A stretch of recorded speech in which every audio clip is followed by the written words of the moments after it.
recording. Right, John? Yep. Thank you, John.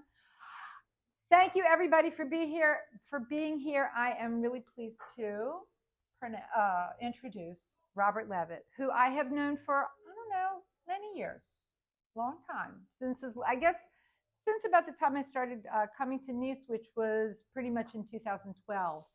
And Robert gave me one of his amazing tours once of Jewish Paris, and he took me to all these crazy places that you don't even know exist, but do, okay, because they're very much hidden away. And I would venture to say, and I'm sure he's going to tell you this too, he's the number one expert on this subject. I mean, there probably isn't another human being alive that knows this like you do. Is that true? Yeah. It's true. See, okay. And I don't know about you guys, but I think it's a really fascinating topic. And so I am going to let Robert do his thing, okay? And enjoy. Thank you, Robert. Okay, so just a little introduction before we start. I'm from Santa Fe, New Mexico. I used to run global macro hedge funds. And in 2007, we opened an office in Paris of the firm. Well, that's when I actually came to the south of France, not Paris, but I've been here since 2007. And around 2014, actually a little bit earlier than that, but I needed to improve my French, right? So I went to the Alliance Française in Grasse. And it turned out that everybody else was in the class was studying to pass the exam to go to the university. C1, right? So, okay, why am I learning? Okay, I'll take the exam too, right? I mean, I didn't have any reason to, but I passed. And I said, wow, if they're going to university, maybe I should go to university. So I got an undergraduate degree, a licence in patrimony. So it's a study of local languages and ethnography, and we had to read Mireille, which is like Homer for Provence. And so I became very knowledgeable about what was going on here. And at one point, I started working in the Archives Départementales, and my job was to go through this private foundation, which was the foundation was given to us, all these documents of a politician that was here during the 40s. And one of the things that happened was I ran across a letter that really impacted me, because it was a letter from a Christian man to this individual. He was a municipal councilor, and he said that the Germans had accused him of being Jewish, but he wasn't, but he couldn't prove he wasn't Jewish.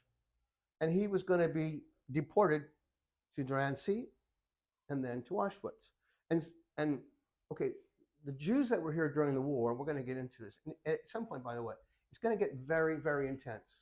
And I'll tell you in a minute why it's going to get intense. So maybe I'll just tell you now. The reason we don't know a lot about what happened here is because nobody wanted to talk about it. So after the first few years after the war, there was silence for like 50, 60 years. Nobody talked about what happened here. And I'm going to, okay? Because I'm a historian and I did the work. And some of it is going to be really intense. So when we get there, I'll warn you, but this is not like a happy-go-lucky kind of story, at least the part involving the war. So anyway, I enjoyed what I was doing. I did really well. Actually, I passed. I had to do it all in French university, passing the French exam. So I didn't really do that well, but I passed. And then I applied to a university in Lyon to study medieval history. And they refused me, said you didn't have the right background. But I made an effort, I pushed, I got in, I graduated number 2 in my class. And I wrote about some individuals here during the 14th century. I mastered Latin. I can't say fluent Latin, but I speak Latin. I read Latin, I write Latin. And with that background, I was able to really delve into archival records that most people wouldn't have access to.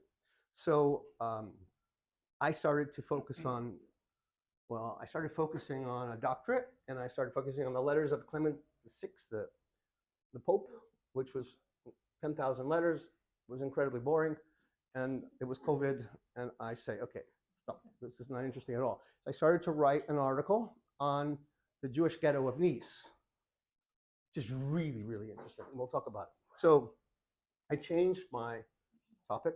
I found a Jewish sort of center of academic history in France, because it exists. And now I'm writing my doctorate on the medieval history of the Jews of Nice. The problem is that most people said they didn't exist.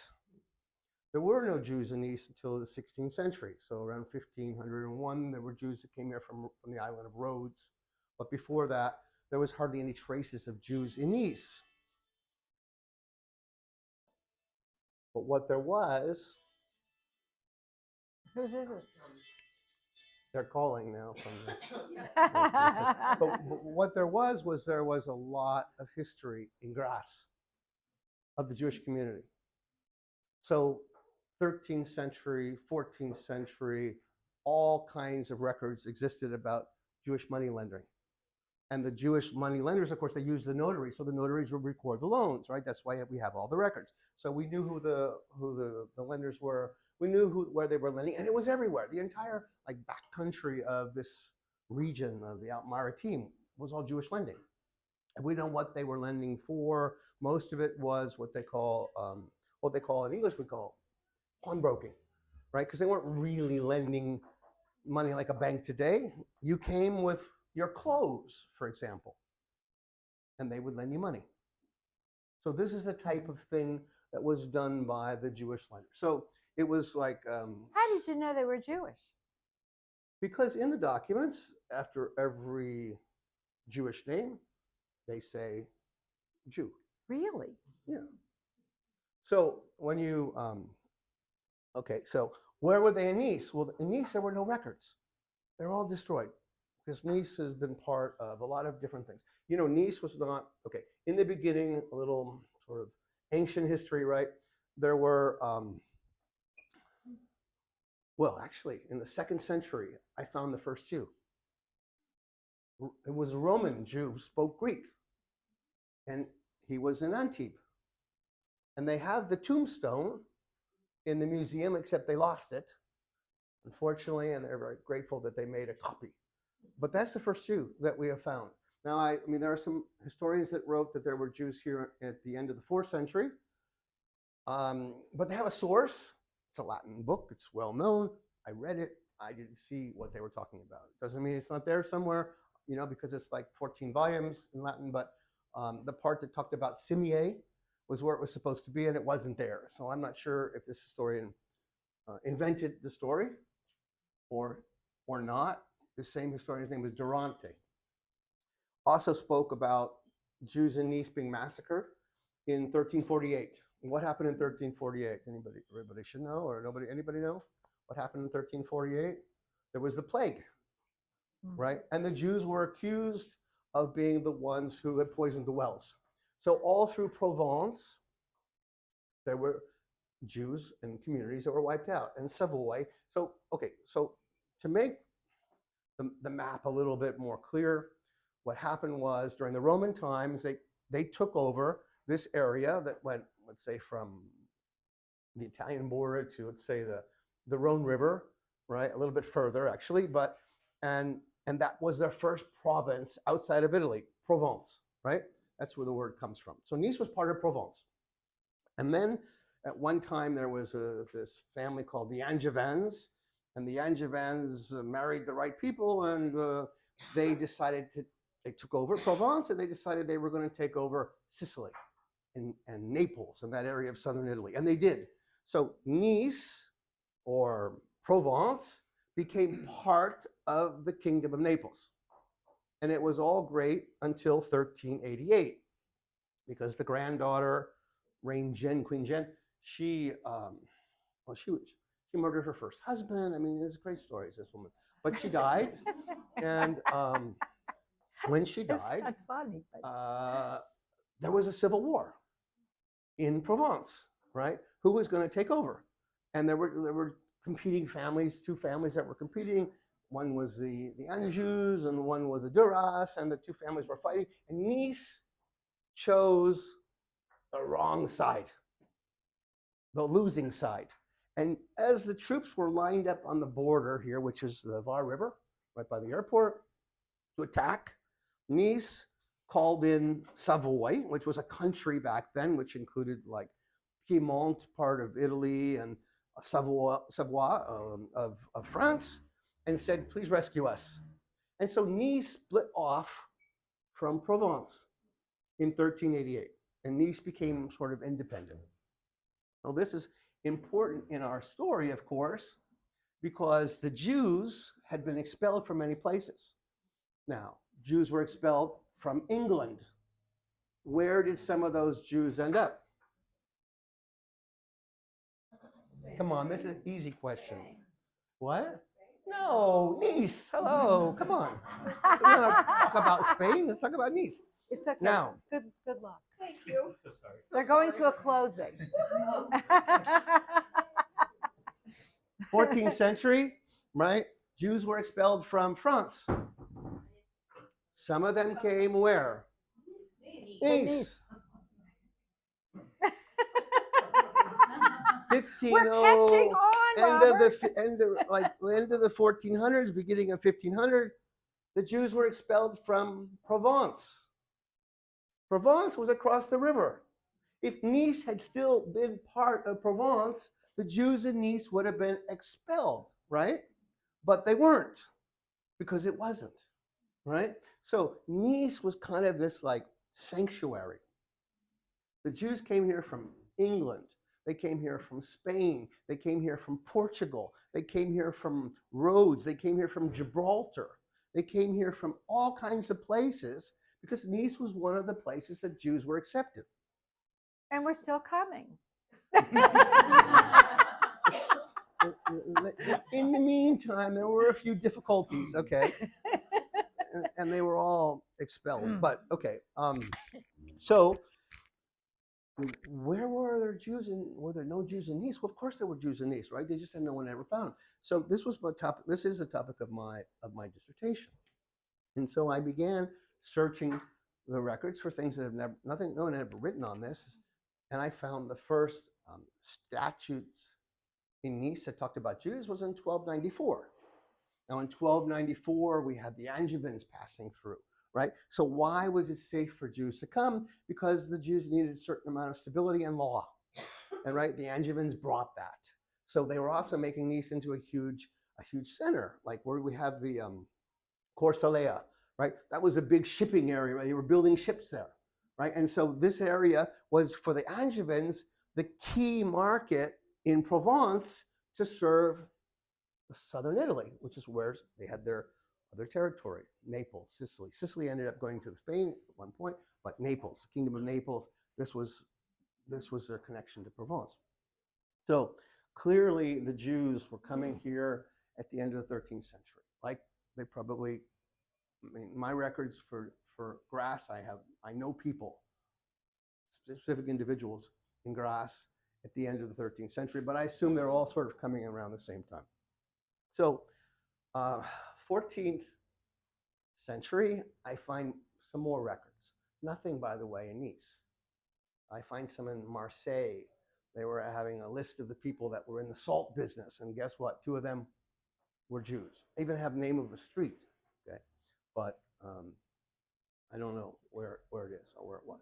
So we know that there were Jews here because in 1388, when Nice split off, they tried to impose, actually 3 years later, because what happened was Nice split off and joined Savoy with the idea that if they could pay back Savoy with all the money and arms or whatever that Savoy had lent them to avoid getting defeated in the war, then they would get, the Nice would go back to its origins.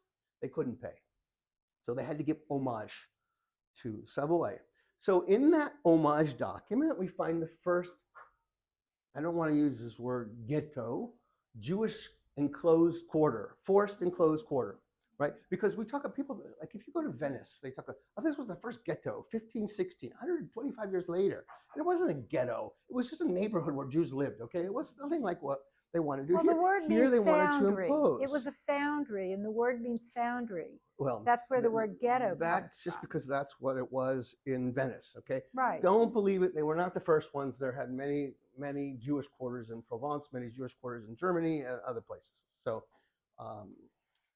just a little like what do they call that game when you play trivia? Okay, so the ghetto, though, in Nice was requested by the city leaders. It was approved by the Duke, but it was never implemented. Never, never. And there was no ghettos at that point. Nice was the first one in Savoy, because now it's part of Savoy, which means Torino and all of the Piedmont area. Lots of Jews came later, but Chambéry, that was all part of it. But there were no ghettos. So Nice would have been the first place they tried to do it, but it never happened. Why did it not happen? Well, I'm not sure. But later on, there's some other clues. So this was 1391. So 1430, Savoy decided to put all the Jews all through Savoy into enclosed areas. And they required it to happen in Nice. But it didn't happen in Nice.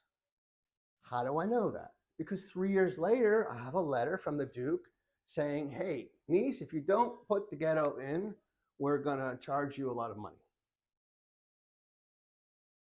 A lot of people, that letter most people don't know about. So it was 1448, another letter from the Duke. If you don't put the ghetto in and enclose the Jews, then you guys are just going to be a lot of trouble. So most people started to write that that's when the ghetto was actually imposed, 1448.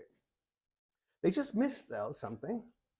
A letter from Pope Pius II in 1459, which clearly no ghetto had been imposed. And the letter was talking about how the Jews were living. The Jews were living in the same house as the Christians. The Christian children, according to this letter by the Pope, were speaking Hebrew. Now, they didn't speak Hebrew in the streets. They spoke a language, all our own, called Judeo-Nizar. So it was a mixture of the local language, Nizar, right, the vernacular, Judeo-Nizar. So Nizar was the local vernacular, and everybody spoke it, but they would insert certain words, right, Hebrew words, into the language. So it was something that was common all through Provence. So they didn't have a ghetto. They never had a ghetto. Nice was one of the few places that, well, it did have a ghetto in the 18th century. And we're going to walk through that in a minute. But up until then, in the medieval period, all this comments about ghettos, most of it is just not true. Okay, I've gone on and looked at like Torino, and they claim, the historians claim there was a ghetto there. Same lack of evidence. They don't have any proof that there was a ghetto. They have a proof that somebody talked about a ghetto. Yes, just like in Nice. It never happened. So in most of these areas, the Jews were always seen as victims. And it was part of Jewish historians' sort of way of treating the area. Like the Jews have always been the victim. But they weren't always the victim. In fact, I'm going to skip up a little bit to 1448. 1448, Nice got its first Jewish banker. Because they opened a bank in Nice.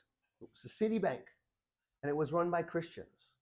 And one day, they disappeared. They were Lombards. They were all from sort of the area of Piedmont, as they call the Lombards. And they disappeared. Where did they go? We don't know. What we know is that there was a search, and the search was to find a new banker.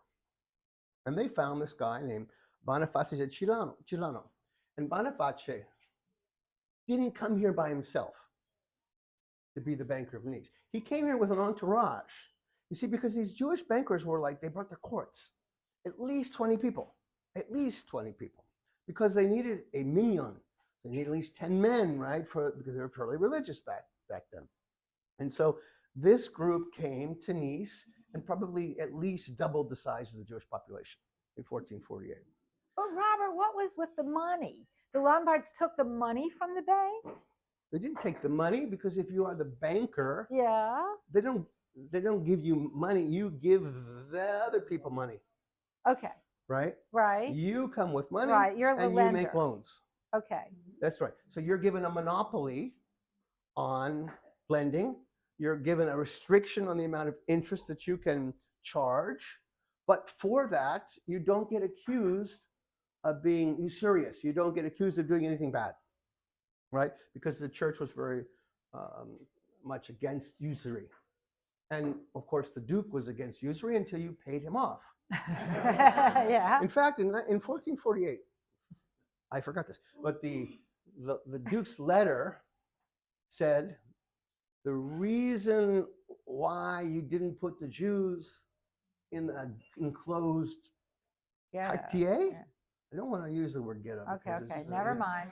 It's like if you say anti-Semitic, it's anti-Semitic doesn't exist in medieval history, right? You can be anti-Jewish, but you can't be anti-Semitic. That's we call it anachronism, and so it's out of date. So we learned that the reason that the Jews were not put into an enclosed area is because they paid off the city leaders. Okay, so in 1459, maybe the city leaders weren't getting their money when they wrote to the Pope Pius II. They said, "Hey, the Jews are living everywhere. The children are speaking Hebrew." It was like they're taking over, right? He writes not to the Abbey of St. Pons. He writes to the Bishop of Nice. And what do we learn, by the way? Why does the Bishop of Nice not want to put, or even the parish church, why don't they want to create a Jewish neighborhood? Because if you have a Jewish neighborhood, you don't get any money, right? You have to take the Christian people that are there that pay and replace them with people that don't. I mean, it's like some of this stuff is like, it's all couched in the history books as religious. It's not religious. It's all about money. Right? Throughout history, it's always about It's always money. about money. So there was finally a ghetto in Nice. They finally got it. They passed a law, and in 1733 it was imposed here. And this is what you'll see at Rue Benoit Bunico. Benoit Bunico is in the old city, and it covered a certain amount of area. There were at least 250 individuals initially up there, 4-story apartments. It was a big, complicated thing to do because you had to get the people that live there to leave, and then how are you going to decide who moves into what building, right? Because some of the Jews at that point were extremely wealthy. Some of them were extremely poor, right? Some of them followed the rights of the Portuguese. Some of them followed the rights of the Ashkenaz. Some of them followed the rights of the Sephardi. So you had different people, different rights, right? Nobody liked each other, actually. They didn't even speak the same languages, right? Because if you had been Ashkenazi, what language would you have spoken? Yiddish, right? If you came from Spain, you wouldn't have, right? You wouldn't have. You would have spoke, well, you would have, yeah, Ladino is more of a religious way of it, but Judeo-Espanol would be more of a daily language. But yes, so when you go to the ghetto here, you'll see number 18. Okay, it was not called number 18 then. 18 has a very big significance in Jewish world, but 18 was a synagogue.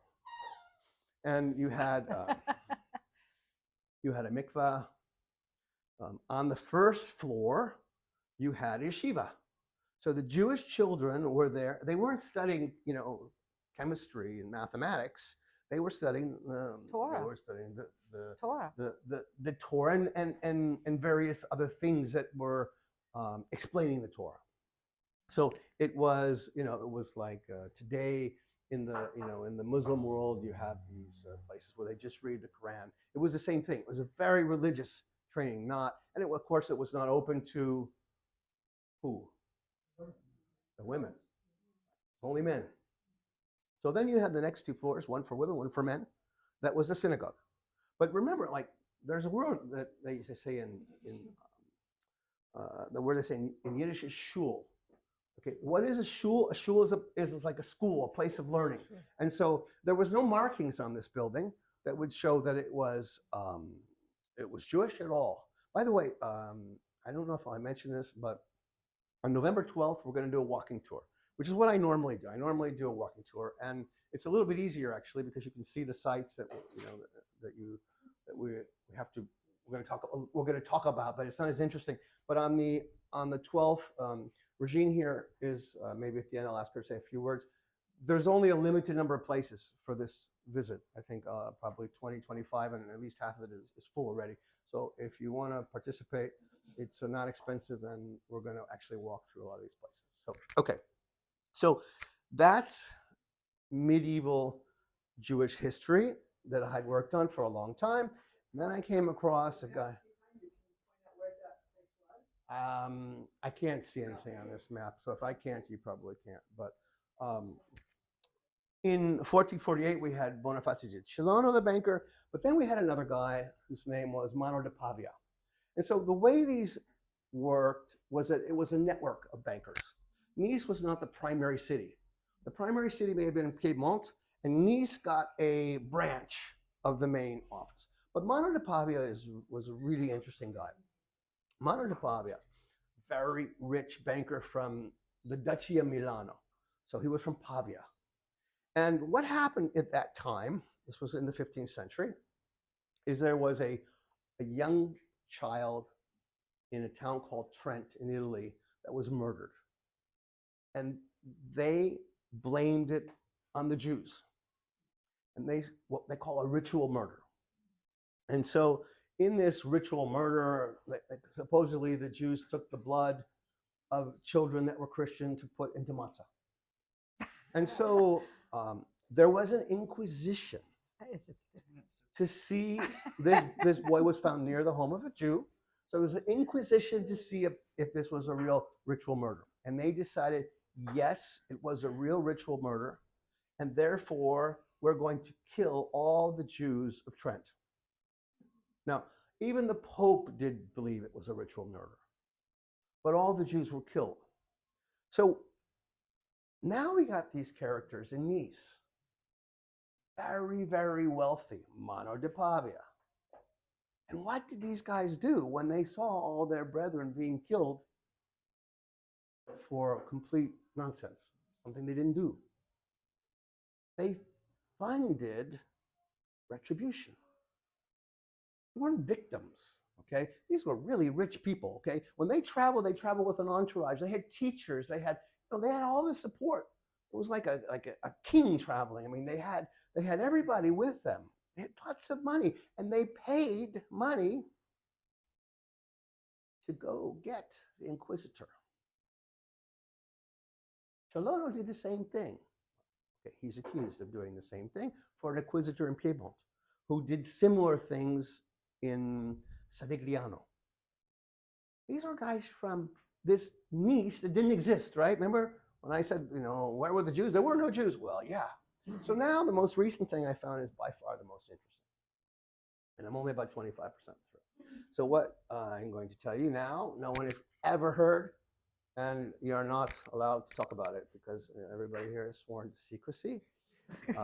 Because if somebody else finds these documents, they might try to steal them from me, and I need the year. You're being recorded, Robert. I just wanted to remind you. So, hopefully there's a delay, right? So in 1443, there was a criminal trial, which I found, and no one has ever found this before, about a Jew from Nice who was an alchemist. So, an alchemist is someone who took like a base metal and tried to convert it into, well, in his case, it was silver. And something in the Kabbalah talks more about the value of silver than gold. I don't fully understand all of it yet. And so I can't tell you I fully understand this case yet because I've only gone through the accusations. Okay, now, the case is written by hand in shorthand Latin, right? So I do 1 page a day, okay, and it's 79 pages of Latin. So it is incredibly rich in material. So this guy didn't only try to turn base metals into silver, but he also created medicine. You know, they believed back then that if you put, like, you could drink gold and gold would cure you. Well, he created something. I don't know exactly what yet because I haven't gone through all the witnesses yet. But he created something, a medicine, and gave it to both Jews and Christians. And guess what happened after about 3 days? They died. They all died. Right? They all died. Okay? This was medicine, you know, like, but this is the beginning of chemistry, right? This is how it worked. Like, and it all, which is incredible, is it all happened here.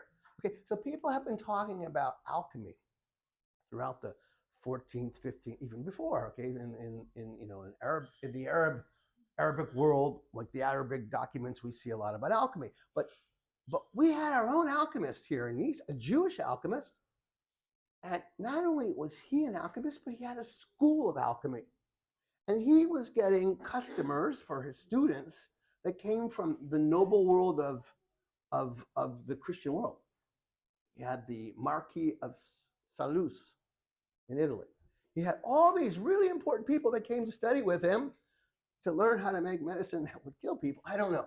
But this was basically, you know, why he was put on trial, right? Because of eventually he was killing all these people. So what we find in a trial like this is we can go deep into the daily activities of people in Nice, which is why this is like such a spectacular find. And I'm not so skilled that I'm just like turn the page and I find.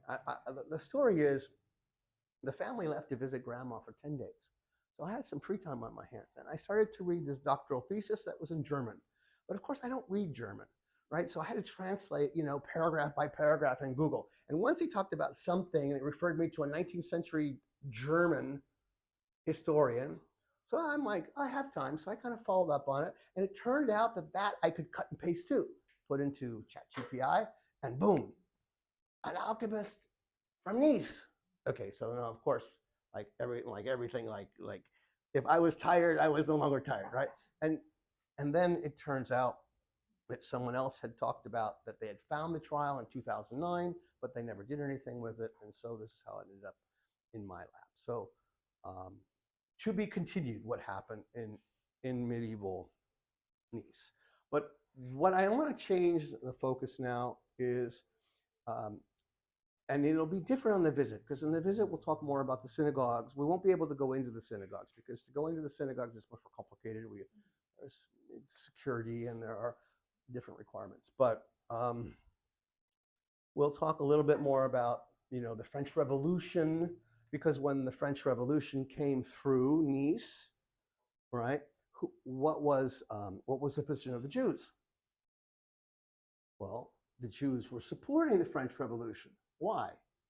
Because in France, they freed all the Jews from the Jewish quarters, right? So when they came to Nice in 1792, they freed the Jews from the Jewish quarter, right? So Nice, the Jews of Nice supported the revolution. They were finally free to get out. Well, as you know, what the rest of the story, you had Waterloo, when Napoleon fell, and then there was the restitution, and Nice went back to, at that point, it wasn't Savoy, it was now the Kingdom of Sardinia, but basically they went back to where they were, and their fear was they were going to be put back into the ghetto. So if you are walking on Rue de la Préfecture, does anyone know where that is? Yeah. If you do, can you see well enough to point it out? Do you know where Rue de la Préfecture is? Yeah. I can't. It's that one. Here. I'll let her do it. This one. She can't do it. Yeah, it's that one. And Rue Benoît Bunico, it's this one over there. Okay, so on the Rue de la Préfecture, you will see this little like outdoor museum of stuff. Wayne's Farm. Wayne's Bar is en route of the prefecture, but it's not by the little museum. Okay, the museum a little No, further but down. that's Rue de la Préfecture. That's for what? Rue de la Préfecture. You know, I think it's a place called the Distillery. So right in front of the distillery, right? And you will see that they have these sphinxes, 4 of them. And these sphinxes were part of a column that used to be at Place Massena. And this is where the Jews built the column to, I think it was Charles Felix, because when he came down to Nice after the restitution, they wanted, and this was in 1826, they didn't want to be put back into the ghetto. But it didn't work. 1828, they were put back into the ghetto. But you can see it. There's also, we'll see this on the visit, you also have a tombstone there in that little museum with Hebrew lettering, and it turns out to be a Coinet Portuguese from 1702. So now I kind of want to take you up on the cemetery. So if you go to the Colline de Château, you will see the area where the cemetery is. We have a Jewish cemetery.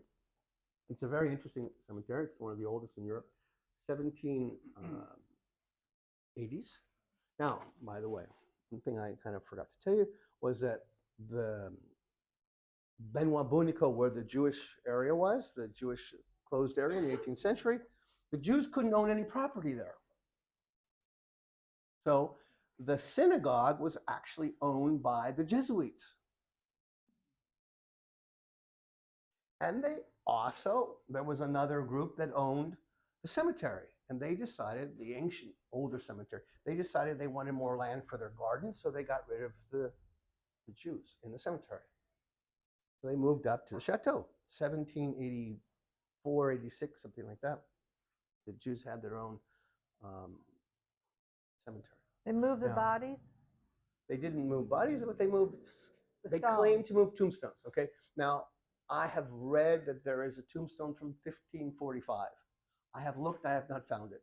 In fact, the oldest tombstone I ever found was 1762, which is about 20 years before the cemetery was created. So clearly they brought some up, but you know, these older ones, I don't know. I think it's a bunch of rumors.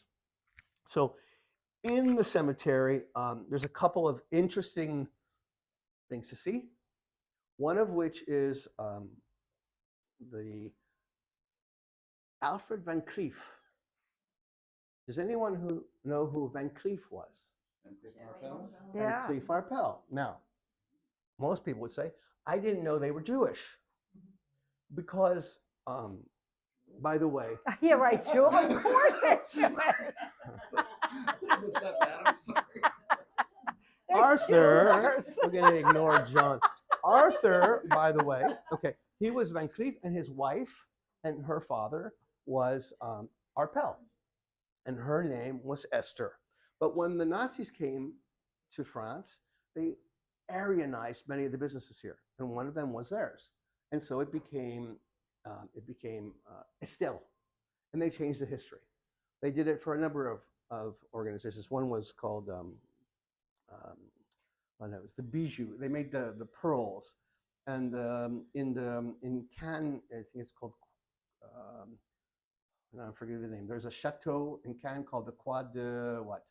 Well, I don't remember it right away. But this was lived in by this family, and they basically just changed these companies to make them more Aryan. That was the impact. So we're going to get to the point now where we're going to talk a little bit about the war. And this gets a little bit intense. I'm warning you in advance. I want to start with basics of the war. 1940, right? Germans took over France, defeated France, right? And divided France into 2 halves. The occupied zone and the unoccupied zone, Vichy France. And Nice was part of what? Unoccupied. It was part of the unoccupied zone, right? So we had a couple things happen here just prior to that. Number one, there were a lot of people that had left Germany, for example, and had come to this area. And when the war was declared, they were put into detention camps. Jews were put in detention camps along with any other German, right? Because they were considered enemy combattants. There was no consideration of whether they were Jewish or not Jewish. So in June of 40, when the Germans took over France, they were all released. Jews as well as Christians, because there was no such thing as the final solution at that point. And so when we do the visit, I take you to places where we're going to see this, people's houses, and what really happened. I can only sort of vaguely talk about it. It's not as interesting in a presentation like this as it is when you're actually there and you can see things. So let's see, where was I? First roundup started in 42, August. They came to Nice. I think it was 562 people that were rounded up, taken to Drancy, and then taken out. But in November of 42, something happened. It was very surprising here. And the Germans, because the Allies were moving along Africa, and they were starting to move up Italy, and the Germans decided that they were needed to occupy the unoccupied zone. So they came, except one thing. They didn't occupy Nice. There was actually a fairly large area that went along the Italian border, the old Comte de Nice, and a little bit more. And this was occupied by the Italians.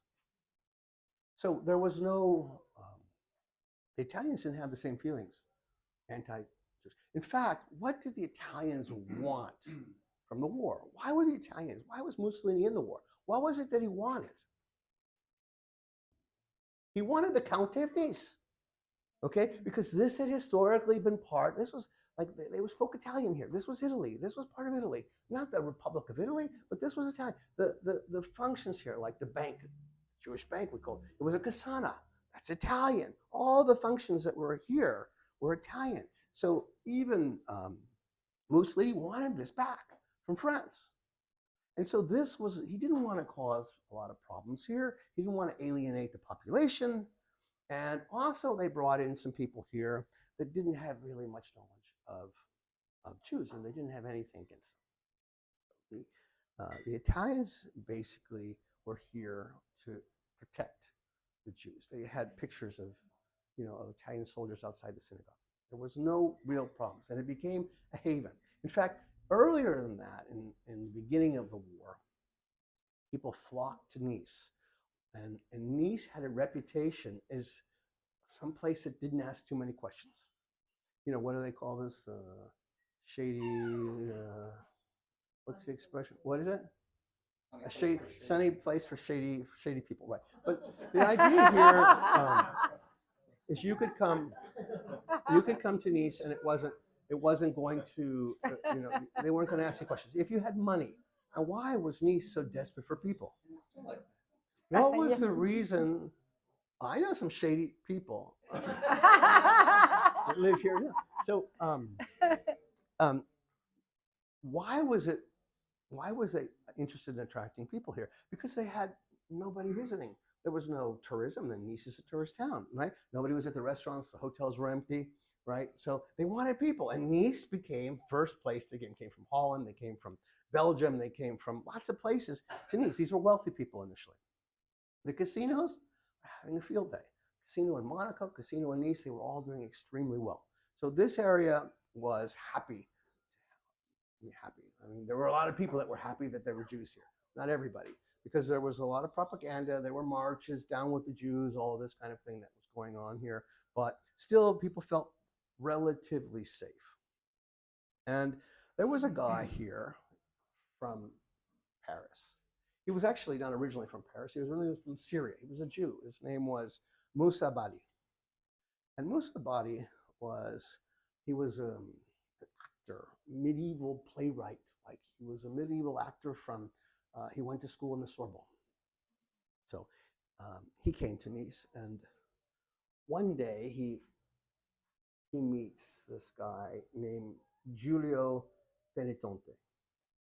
Giulio Penitente was a priest to the Italian troops, and they were in Cimier. And It's going to get really intense. Sorry, but I mean, I can ignore all this stuff, but I don't think that serves any purpose. So Julio said, they were sitting down, and he said, you know, things are going really badly in my country. And it won't be long before the Germans are here. And he said, what you have to think about is the children. And he took off his, what do you call it, cassock or whatever. He was bare chested. And he took off his cross. And he held it in his hand. And he said, I just came from Russia. And the Jewish children there, they would line them up against the wall. And they would take 20 paces back.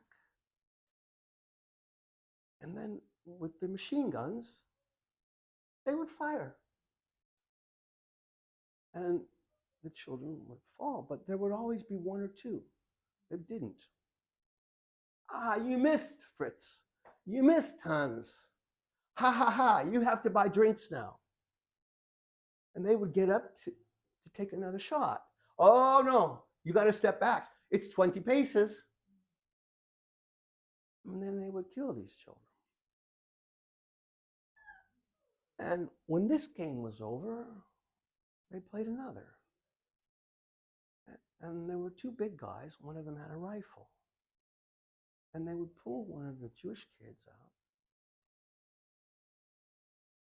throw them in the air, and like a pigeon, pull, kill him.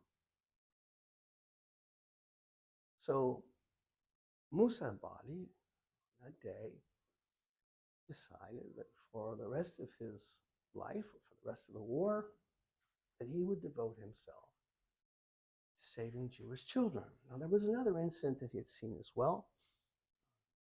There was a woman who was being beaten on the street and attacked, kicked. Jewish woman. He said to the crowd gathering, why are they doing that to this woman? It doesn't matter, she's just a Jew. They didn't know her body was a Jew. So, a little bit later, right, September 8th, Italians had given up, signed an armistice. There was a guy here who tried to get the Jews out to Palestine. They were going to go to Savona and go to Palestine. And I'm leaving out a lot, by the way, because I just want to focus on the kids for a minute, because I think this is really intense. But so Obadi, he met with the Bishop of Nice, and he said, I guess he didn't call him mon père, would he? But he said, you know, you don't know me. I'm not part of your tribe. I don't believe in your God. But I need you to help me. And I need you to help me help people who also don't believe in your God and are not part of your church. And Raymond listened to the story. And against the Pope's wishes, he said, I'm going to help you. And he brought in a lot of other people. And so Obadi, in his own home, created a office known as Obadi. Raymond, the bishop, in his own home, created an office for Obadi, who also was with his eventual wife, Odette Rosenstock, who was French, Jewish. And they decided they were going to try to save Jewish children. So on September 8th, the armistice was announced, and very quickly the Germans came and the Italians left. This is September 8th, 1943. And they began to round up Jews. If you walk on, for example, Maréchal Joffre, two hotels there. One's called the Bisbee, One's called the Windsor. This was the first place they went because there were a lot of Jews at this point. They had collapsed the area that Jews were allowed. It was almost like the Jews were only allowed between Nice and Menton at that point. So all the ones that had been outside of the Alpes-Maritimes were now here. Estimates are there are as many as 50,000 Jews in a city of 250,000. But they were here relatively recent. They didn't have relations. They didn't speak French. They were kind of sitting ducks, like the chicken in the in the poulier. You just pull one out. The Bisbee was one of the first. By the way, also in Marshallshire, you have the Hotel Roosevelt. Hotel Roosevelt was the last center for Orthodox Judaism. It was the last place, Nice, the last place you could buy kosher food. It was in France. It was the last place that you could have wear your traditional clothes. It was where the Rabbinic Tribune was. It was where the Yiddish writers were. I mean, there were a lot of really, really, really important Jewish people. The Bisbee and the Windsor. Yeah. And so they started to try to round up children. And most of the time, at least one or two of the children would escape. Small, they ran, parents hid them, things like this. They couldn't get the children. So Musa Obadi would take the children and try to find home for them. In the beginning, he went door to door, like knock on the door. Would you help this poor child, right? 4 years old, 5 years old, 6 years.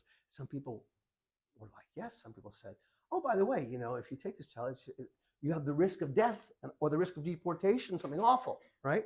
You were caught doing this, right? So it was not something simple. But many people took them. And they took them because they wanted a child, right? Maybe they never had any children. I mean, these are cute kids, like they're small. But some people would say, yes, I want a child, but don't you have a blonde one? I don't really want a brunette. Things like the stories. Okay, I don't want to go too deep into some of this stuff because it gets kind of, I wouldn't be able to tell you all this story. We don't want to get too depressed. So you had to take these kids and you had to teach them a new identity. You had to teach these kids a new identity, right? You had to teach them that they were not who they were, that their parents were not who they were, because they could be stopped anytime, and what's your name? Rachel. That's it, right? I mean, it was really hard to teach kids because kids don't lie, right? And, like there was one story of Jacqueline and Juliet. And Jacqueline and Juliet, 6 or 7, 2 girls, friends. And they became close, right? And one day, Jacqueline said to Juliet, we're such good friends. I want to tell you something, a secret, big secret. My name is not really Jacqueline. My name is Rachel. But I have to say it's Jacqueline. That night, Juliet went home innocently. Told her father, her parents at the dinner table, the story of her girlfriend. And her father was in the Mishler. The next day, wow, the end of that. It's the end of that. So this guy Obadi had to train these kids to live in a world that was not something that they knew. And they didn't want to say my parents were dead, right? If they went to an orphanage, their parents were, well, if they said their parents were dead, what did it mean? To them, it meant their parents were dead, right? Obadi actually, he would have letters to the kids, right? He would send letters. Many times the parents had been dead, but they would get letters from their parents, hang on, don't forget us, we love you, we're coming, blah, blah, blah. And so these kids were fed this information. I mean, I'm skipping a lot, but I think you get the general idea. So now I think I'm going to go to, there were one story I'll just tell you first. There were some resistance leaders. Because by the way, in this network called the Marcel Network. There were 572 kids that were saved. That's a lot. 500 kids, 500 children, right? Imagine hiding, training, feeding. Like you had to support all these kids too, right? They had to go to their houses and give them money. They had a whole network of things, and anything could happen, right? And a little girl could say, "Hey, my name is this, but it used to be that," right? Because the police would stop kids, and they were after the kids because the kids were the ones that were escaping the recoveries, and they were paying between 300 and 500 franc for anybody who turned over the kids. And at that time, money was really tight. Like, it was a very difficult time. So now we get to the point where the parents came back. And the first was a woman, and her child, well, no, just before that, resistance approached the body, and they said, okay, tell us the names where the kids are. Because if something happened to a body, how would anyone ever find their kids, right? There was no one else, right? This was it. And he refused to tell them. And then after that, one by one, those 4 guys in the resistance were captured and tortured by the Germans. Now, it turns out that they never told anything, but obviously that was a big risk. He never told anybody. So the first one came back, a woman. He looked up on the list, her little boy, Jacques. He was in Cannes. And they go to her house, the house of where the boy was. And the mother, like the only thing that was giving her hope was to see her child, right? All through this complete shit, the only thing was like, I have to stay alive to see my child. Now, her husband was killed. And she went to the house, and she saw her little boy, been gone 2 years. And she said, Jack. And he looked at her. He didn't know who she was. He said, my name's not Jack. It's Louis Dufault. My mother died several years ago in Corsica. Can you imagine? So the war ended one day, right? And people were in the streets celebrating. They were singing the Marseillaise, right? But not the Jews. Not the Jews, right? Because this is when the kids learned that their parents were never coming back. And those that came back didn't find the same kids they left. One little boy saw the parents and could just open his mouth. Couldn't speak. Turns out that he was put in with kids that were mute. 2 years like that. But now on the other side, think about the people that took these kids in. Had these kids. You've given them love. All the nights they cried, right? Mama, mama, run, run, run, run. Right? And you comforted them. And you had this room, decorated. You bought them toys, and you bought them food, and the parents brought them into life, but you saved their lives.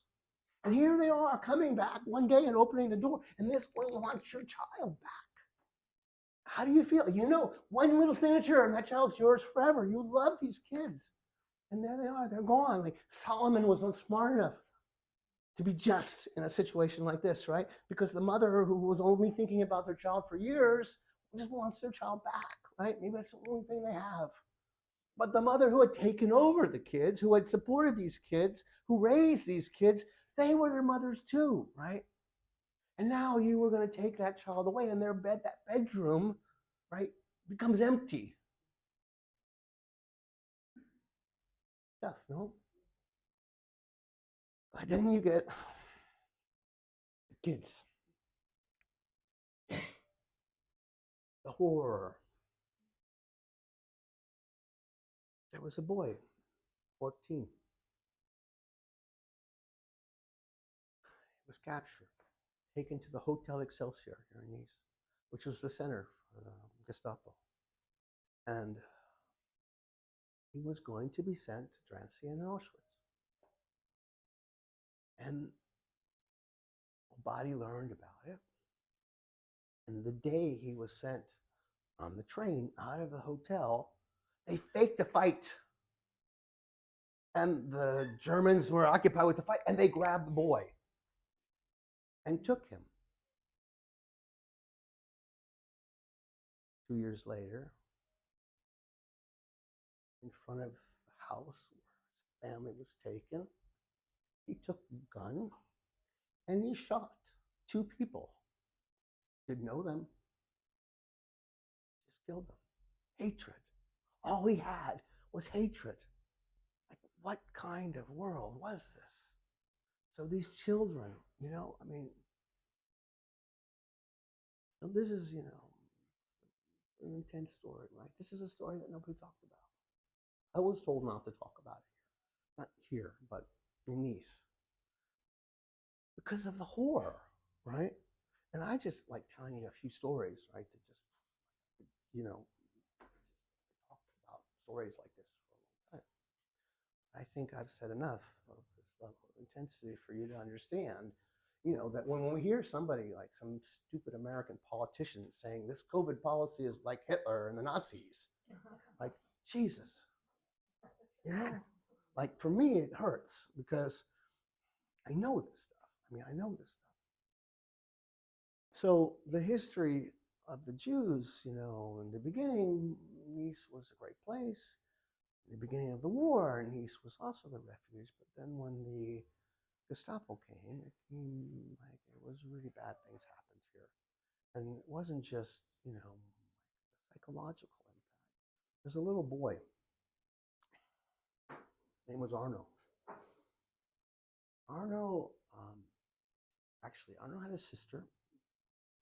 And the story starts with the sister because they were in Cannes. They were staying in a place that was called Rayon du Soleil. It's an orphanage, right? And there was about 60 or 70 kids. They mixed some Jewish kids in with them.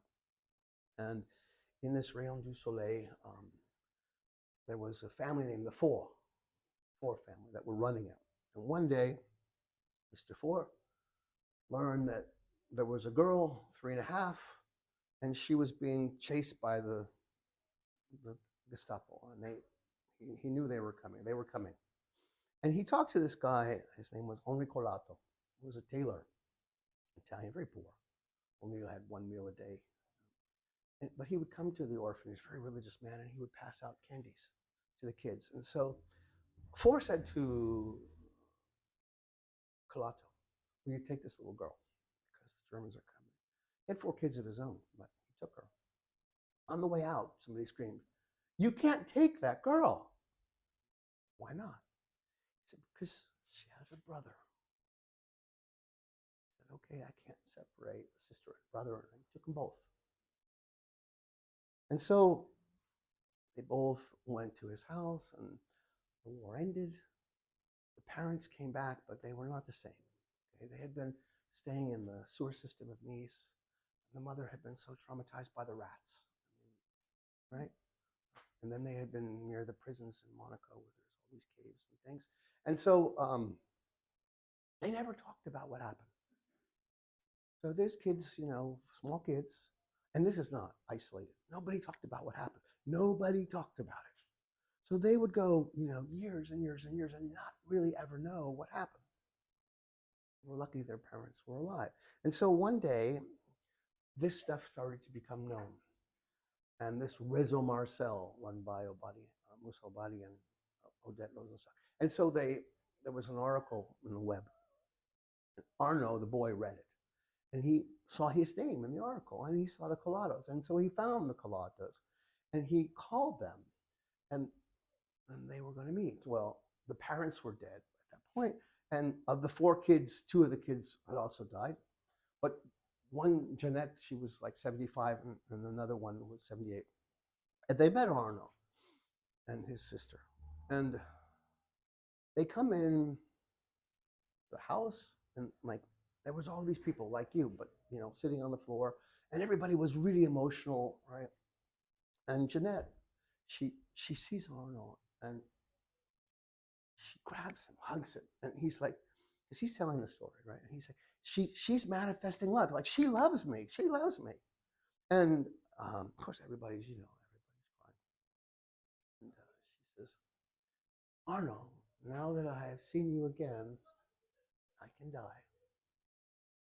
This period for her, when her parents brought in these two kids, this was her entire life, right? This was it for all these people. And so he said, I want to do something for you, put you on the wall, right, as a member of the righteous of the nations. She said, no, we don't want that. In many cases, by the way, we don't want that.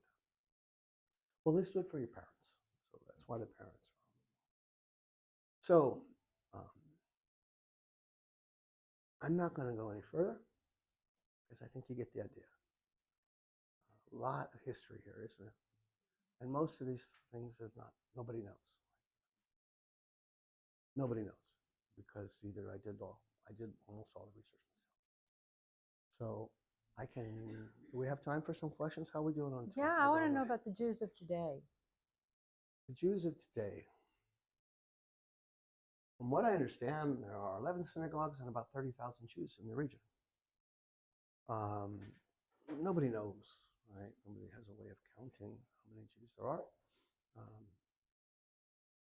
The interesting thing about Nice, and it's far more interesting to me than any other place in Europe, is that it's still an active Jewish community, but it's still, for example, the 19th century synagogue is still the most important synagogue in the city, right? The Grand Synagogue. It's still the most important. So where other places, everything was bombed, nothing was bombed in Nice. All these things still exist. All of it still exists. Of course, not from the medieval period. Benoit Bonico, I think, was the place where Boniface Celano in 1448 set up his bank. Can't prove it yet, but I'm working.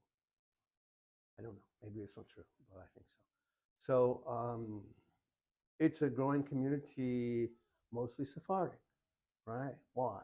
Because in the Ashkenazis were pretty well destroyed by the Germans, right? And in the 60s, when people came from Algeria and from Northern Africa, Sephardic, they came throughout. Marseille, second largest Jewish population in Europe, and also in this area. So I can't, I grew up American Jew, right? And not very religious, but I did have a good matzo ball soup and things like this, but we don't get that Ashkenazi food here in Nice. There is an Ashkenazi synagogue. There are 5 families. I'm one of the 5, okay? So I don't exactly go, but it's fairly religious here. I mean, it's an Orthodox group, men separate from women, things like that. Sometimes when I do a visit, I do visits, private visits for people. They're fairly expensive, and I don't do a lot of them. I think I do like 25 a year because if you do too many, you start it gets repetitive. Like you can't tell the stories I'm telling every day, right? Because you wouldn't have any emotion to it.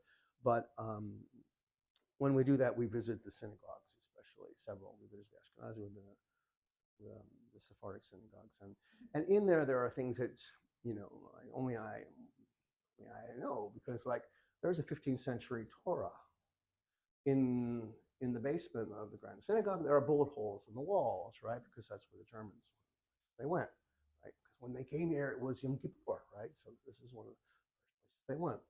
It was not that long after they came, the rabbi left. So I think I might ask Regine to say a few words, because the question is about Jews today. And maybe you can just introduce yourself as well. It's going to come Can up. we change to the next page? Yeah. Yes. Yes, because I don't know. A couple of questions, and I didn't repeat them, so I need to be reminded to repeat any questions. So if you get any questions, would you repeat them for the? Hello, everybody. No, it's okay. It's we can okay. talk about. Yes. So I create the journey, cultural journey. I'm going to make it easy. Yes, you can. No, it's I'll okay. let you- It's I'll let okay. It's you do okay. it. So I create 11 years ago this journée. Donc the name is Journée européenne de la culture juive, Côte d'Azur. So we organize visits, we organize concerts, we organize visits in Nice, in Cannes, in Antibes. We went also to Bordighera because there is a place with the palm for the sukkah. We are just in 3 days is the moment of sukkah. And I met Robert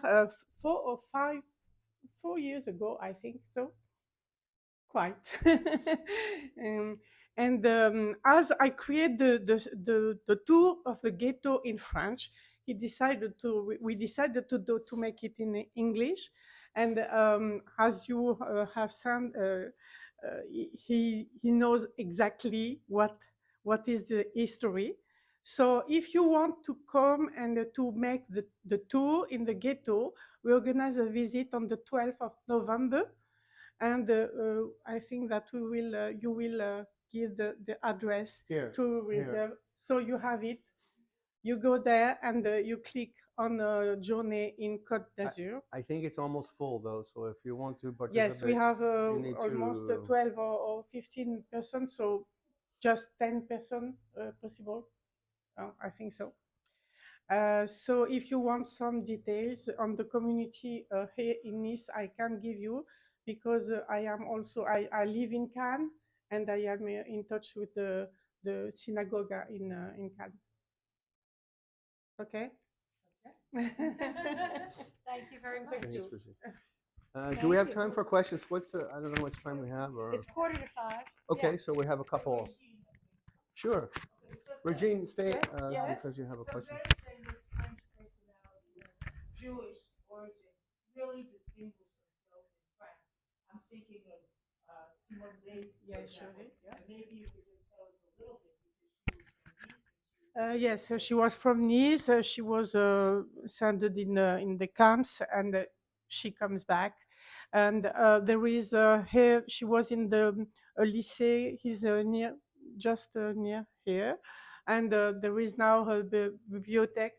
I don't know how library. Library who take his name. And she's also she received also the honorary. I don't know. Is not.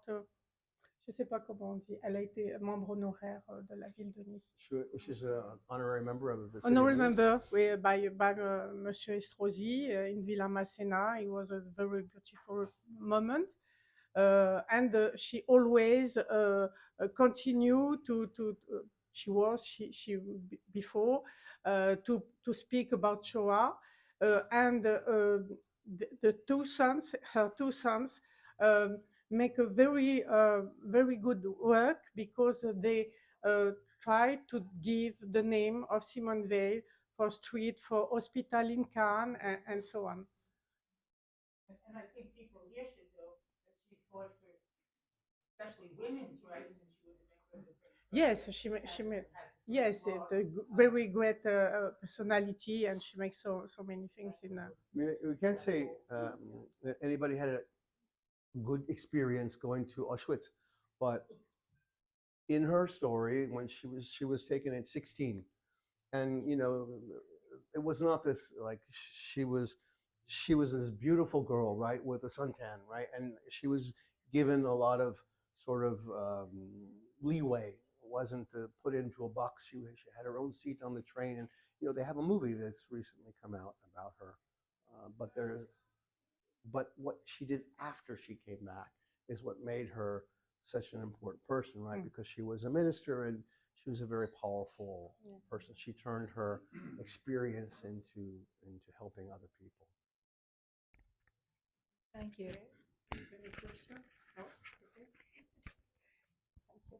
Are there still underground passages in the old Nice? Okay, so the question is about the underground passages.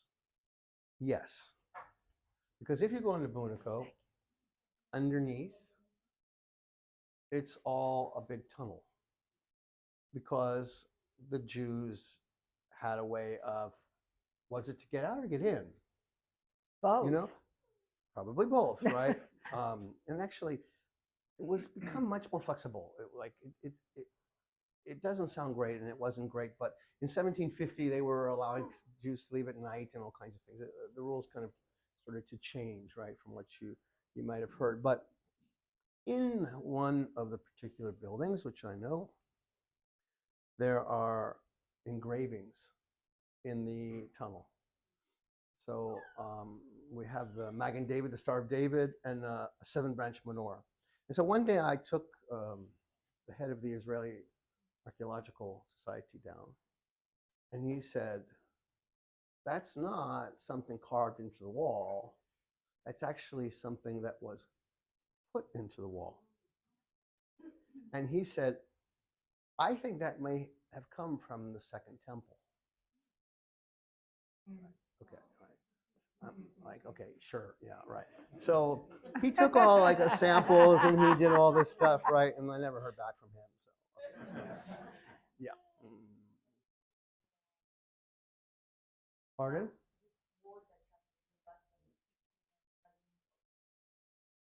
The carvings are underneath in a building in Bunico, but everything there is private. It's actually a kind of a, there were other things on the wall there as well that were symbols, communist symbols, sickle and hammer. And they put in a gallery one day, and the gallery they decided needed an exit, like an emergency exit. So the exit was through the tunnel, right? And the workers there, likely from Eastern Europe, saw the and scratched them all out. I have the photos before and after, and thankfully they didn't touch the Jewish ones. But why were the Jews supporting the Russians? Why were the Jews supporting the communists?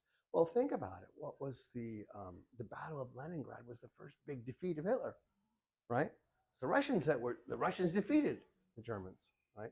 So this was one reason why they support it. So likely in those tunnels, the dates, I've had other people look at the dates on the symbols saying they're early 18th century, so they probably conform around the time that the ghetto was created, and also it was used during the war, Second World War as well. But you know, there are other tunnels, by the way, like, you know, where you go up the elevator to the Colline du Chateau? Okay, so there are passages for 3 of them. One where you enter, right? One that goes to the sea, and one that goes behind the memorial. And those were all put in by the Germans during the war, right? Because they were building the Germans were here to try to stop an attack on the shores of Nice. So the whole city was in camouflage. I mean, the photos are amazing. So does that answer your question? Have you seen them? I haven't seen the tunnels. I've read about them, but I haven't seen them. I have some blog articles I did for the blog of Nice Matin, and you can see some photos there and some other articles about various things that happened. But you can see that I think I saw a little bit of it with you. Did you go down? With you, You yeah. may have. Today it's much harder for us to go down because there were too many people that were coming, and the guy who was letting me in, who owned the cave down, started like, okay, this is getting crazy. I can't do that. So You snuck me into some door. probably when you were there, maybe, I don't know if you went, but maybe.